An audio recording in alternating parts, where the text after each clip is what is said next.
Ranchers in Montana and Wyoming have some of the most intense predator populations in the western United States. The Drift near Pinedale, Wyoming, and Big Hole Valley in Montana are two of those places. Few Colorado ranchers will experience the intensity of predators that these ranchers have, including lions, coyotes, wolves, and grizzly bears. Ranching in the state of Colorado has a history older than the state itself. Today, though the challenges are different, ranching continues to face issues that threaten its viability. The most recent example that confronts them deals with finding ways to coexist with wolves that are both reintroducing themselves as well as the ones that will soon be reintroduced by Colorado Parks and Wildlife. The fact that ranching is the oldest continuous land use in Colorado's history suggests they're up for the challenge. CSU Extension and faculty at CSU have spoken with ranchers in Montana and Wyoming who've been finding ways to live with wolves for the past 25 years. Here's a sampling of what they had to say about their experiences and what they would suggest to Colorado ranchers who are looking for ideas on how to live alongside of wolves in the years to come.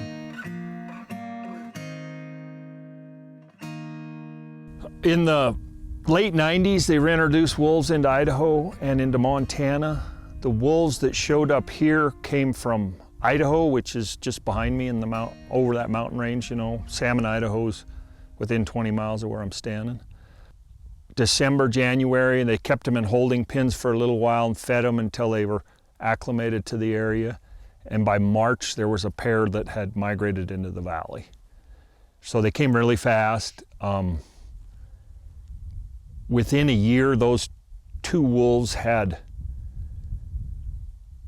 taken some livestock and federal officials removed them.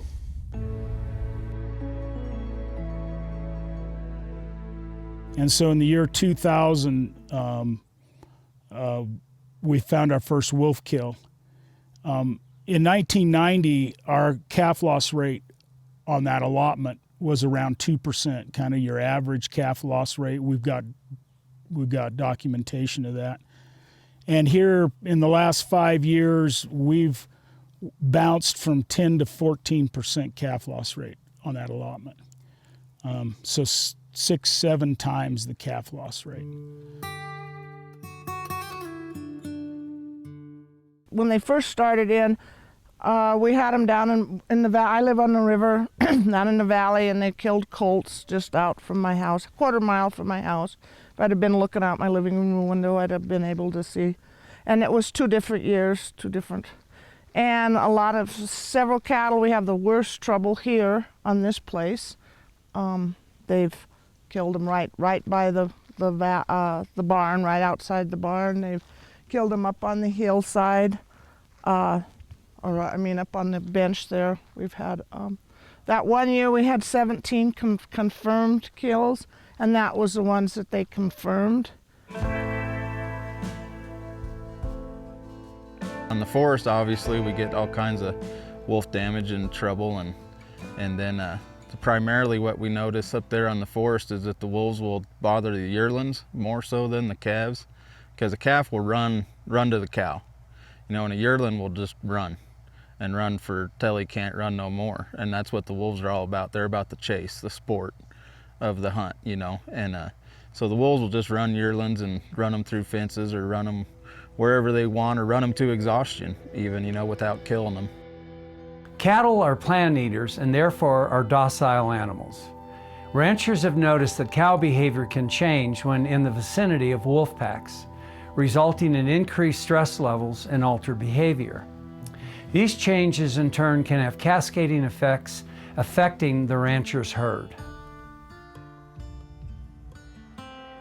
It's costing me weight gain, it's costing me conception rates.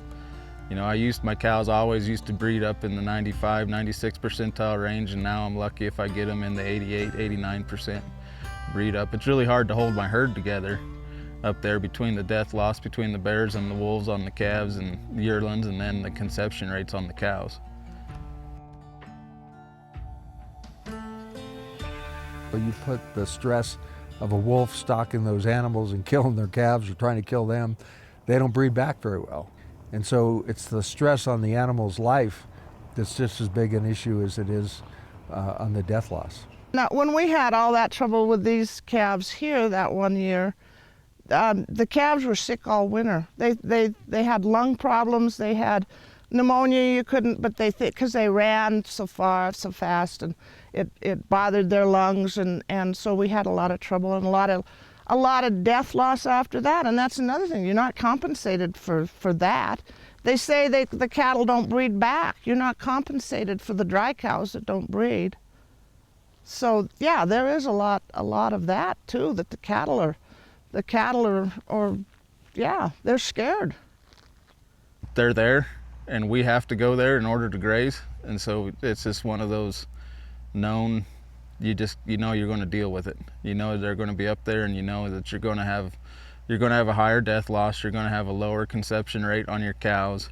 Your cows are going to, if you got your cows pretty good and docile at home over the winter, and then when they come home in the fall, they run around like antelope. They're just wild. You know, they come home because they've been chased around all summer up there. The stress factor that you see in your cattle after they come home after 5 months of being chased around takes you 3 months to calm them back down, to get them calved, and then you send them right back up there.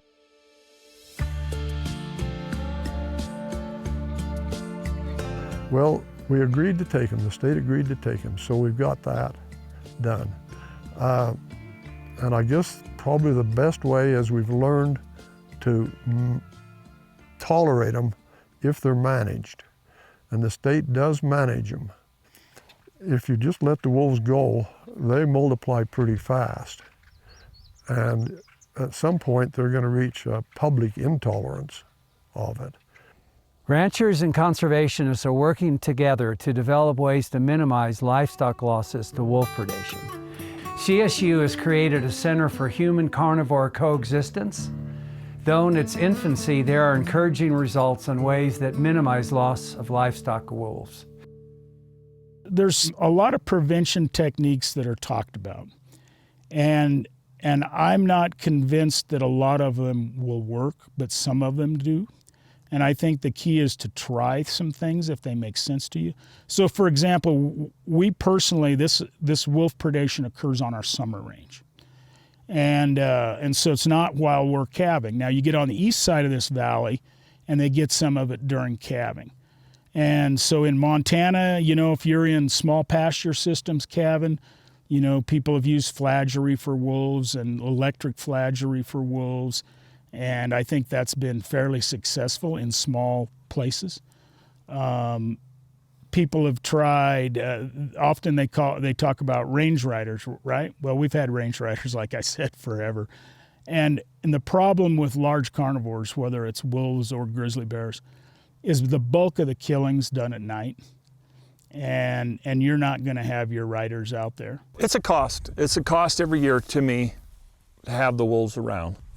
On a forest allotment, we had 300 cow-calf pair on a forest allotment. We could lose 5 to 10% of the calves. Now, if I lose 1 or 2 of those calves to wolves, that would probably be more accurate annually. But our range rider he covers quite a bit of area on a four-wheeler. He sends me a report. He hits our allotment probably every 5 days. He sends me a report what he was on his camera, what all he run across a day. If he's seen tracks, he'll measure the track, tell you if it's an adolescent wolf or a lion or a bear, whatever it be. And then he, like I said, he sends a report, or emails us a report. He emails it probably to about 20 or 30 people on a list that he's got. You know, we got 5 riders up there in camps that we hire to ride the cattle for us and doctor and move and put out salt and take care of any of the depredation that we see up there. The rider's primary purpose, you know, is kind of now to still doctor and salt and fence, but then to find the kills. Well, when they first came, you couldn't do anything with them. they've tried several things, you know. The dogs work best for us. They tried flaggery, where they put up flags around, you know, but which might work in a little pasture, but we have, you know, big pastures, you know, sections of ground, and they wanted us to put flags around it, and then we tried flags down here in the wintertime, and the coyotes were jumping in and out. I mean, so the dogs seem to work the best for us. They do have range riders that ride around, and I think that's mostly to see what's been killed. And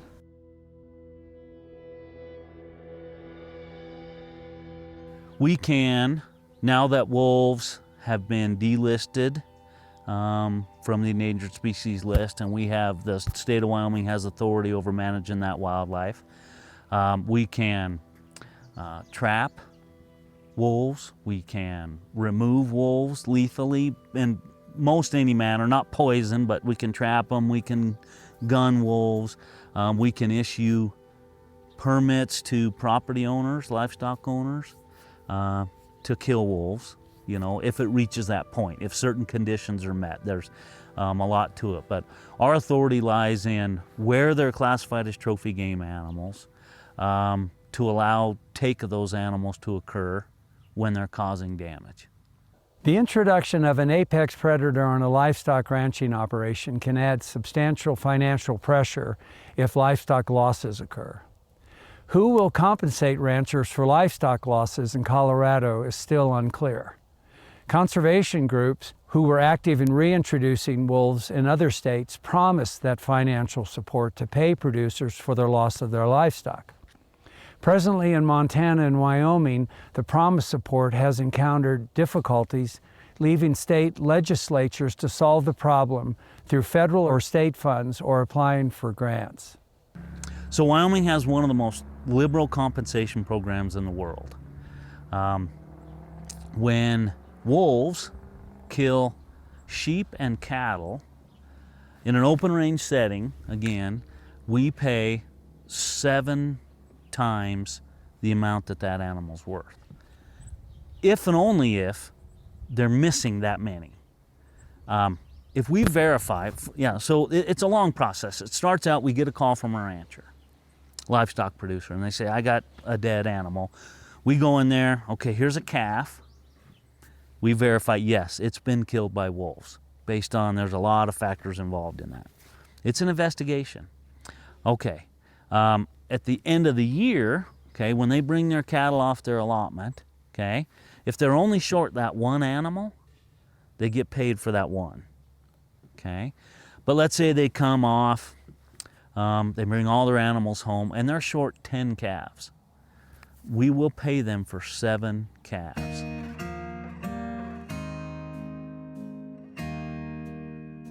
The only reason we do not pay a multiplier currently in Montana is we don't have the money to do so. The funding for our program comes from a state general fund appropriation. It was $200,000 for from 2011 until 2019. But our program also covers losses due to grizzly bears and mountain lions.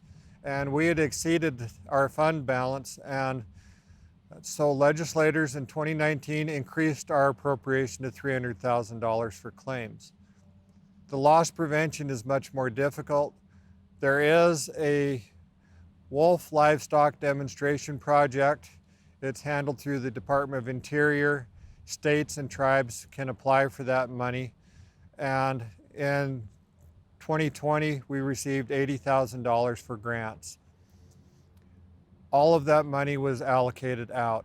First, you got to have a compensation program that adequately covers the costs that are associated with this. I think if you talk to any rancher, particularly us old family ranches, we rely on this ranch for our income. My neighbors rely on these ranches for their income. I think as long as you can make economic sense out of ranching, then you can survive, and we'll try to survive about anything. The key to that with large carnivore predation is compensation. In general, with our cow herd, it's all about longevity. You know, you want to maintain that cow number or increase your cow numbers where you can, where it's possible if you got enough permit, but it's hard to keep the longevity in your herd. You know, if you can't bring in those younger females, you know, you can't have a herd of all old cows and maintain numbers or increase numbers on a herd of all old cows. You know, typically I get rid of my cows when they start to gum out or when they lose their teeth and aren't gaining weight as well. And that's around 13, 14 years old. And so when those heifer calves are getting killed, and, you know, I'm missing out on possibly, you know, 10, 12 years of profit off of that cow and she's out of my herd, it's hard to maintain my numbers. Once a management plan is in place, ranchers will need to interface with some type of agency if a claim is filed. The states of Montana and Wyoming have developed ways to make this work. When a rancher has a livestock loss, there are some steps to take. And in Montana, our legislators put in law that only USDA Wildlife Services has the sole discretion on making the confirmation of whether a wolf has killed their livestock. The rancher has just a few basic items to put on that claim form. Like in the case of a calf, it would be the average weaning weight in the past year. It'd be the weight that they sold their calves for. Typically in Montana, that's around 600 pounds. But the biggest issue is just killed cattle, and it's hard to find them. People are going to say, well, we're going to compensate you. You just find your calf. Well, you go out on these allotments in the willows and the big sagebrush or up in the aspens, and it's hard to find a calf that's killed. When you know you're losing calves every day, they have to deal with that immediately. And so I think, you know, the compensation has to be more than adequate, and the dealing with the problem when it happens has to be immediate. A large sheep producer had 160 rams that were due to be placed out with the ewes for breeding purposes, and 2 weeks prior to that, wolves came in and killed 142 of them. That only left them with 12. They also had a mortgage to the bank, so even though those were dead, they still owed the bank for those dead animals. We provided a payment within a matter of days, which allowed them to go out and find and buy replacement rams to keep their breeding cycle on track. So by being proactive and fast, we help keep that producer in business. Ranchers today have a long history of meeting in the middle on issues affecting people, land, and animals, including wildlife. Wolf reintroduction could easily become a wedge issue, but in Colorado there's a trend of rural and urban communities coming together in the middle around the twin topics of food and open space. In the years to come, there is every reason to believe that ranchers will once more find constructive ways to work with their urban neighbors. For this to work, however, both sides need to appreciate the importance of each to the other. Well, me personally, I try to do my best to educate as many people as I can, even right here in our little community of Pinedale, you know, 2,000 people. We got a program through the Conservation District called Provider Pals, where the schools, the elementary schools, the first grade classes, they all adopt somebody in the industry. So I'm their adopted pal for ranching. And so I pen pal with the first grade classes all summer, or all fall and winter long, and then at the end of the year, then we have a big Provider Pal Day where I go together and I present what it's like to be an agricultural producer or a rancher to all the first graders in Pinedale, and it really opens up a lot of their eyes. We're trying to get it moved into a high school level, more so because it's hard for those first grade kids to remember by the time they get into college age, you know, what all they learned from me, you know, 12 years ago. But it's a one start. Education is the start. But what I can tell you, and what's happened with me, is when I've taken environmental groups out on the range and showed them the challenges, it helps them understand better and helps them be more, I think, understanding of your challenges and what maybe everything's not going to work just like they thought. And then you have an ally for trying things or for compensation or whatever. It's better to have allies than enemies. We've had wildlife groups come in and help put up flattery fence around a cabin area. There's a lot of things they can do, but the best thing they can do is listen to us, because we want to work with them. We want to find a solution to the problem, and you do that through collaboration. It's time to step up and get involved. Making your voice heard now can ensure a better future for everyone, both for the ranchers and the rural communities, but also for the wolves that are here to stay. We need to tell our story in an articulate way, and then we need to be able to quantify the loss in a way that people that are making decisions about where the money comes from can do it in a way that really helps. What's that old saying? You either need to be at the table or food on the table, and I think that's critical that Colorado ranchers be involved in every aspect of this. Every meeting, you need a rancher there to ground truth, to fact check, to really to hit the BS button, at times, to go, no, that's not going to work. And you need to demand compensation. And it's interesting, even in this world, there's a bipartisan effort in the Senate to deal with this ecosystem service issue, get payments to agriculture. You know why? Because we're not making enough money. It doesn't matter whether you're corn, soybeans, grapes, you name it. People aren't making money. Some of the things in Montana that have helped the rancher is the ability to protect its livestock by lethal removal.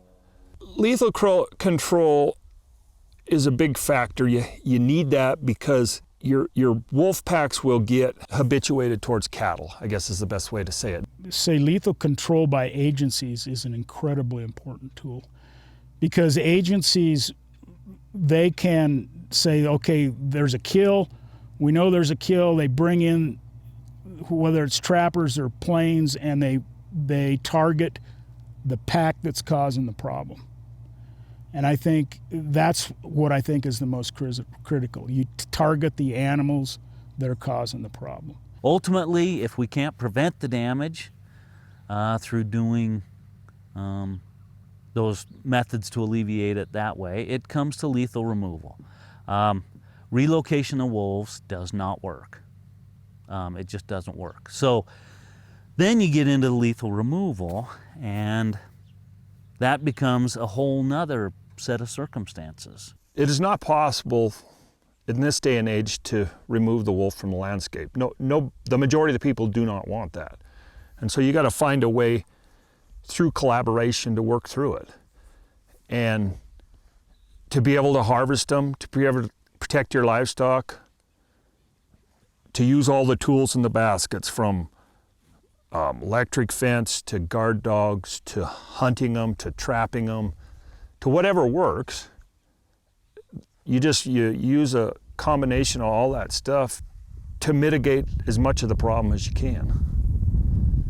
And it is slightly painful. I will lose livestock, not annually, but I know one year I lost 3 cows in a month to a pack of wolves, and eventually they determined they would remove the whole pack, and which they did, which took some time.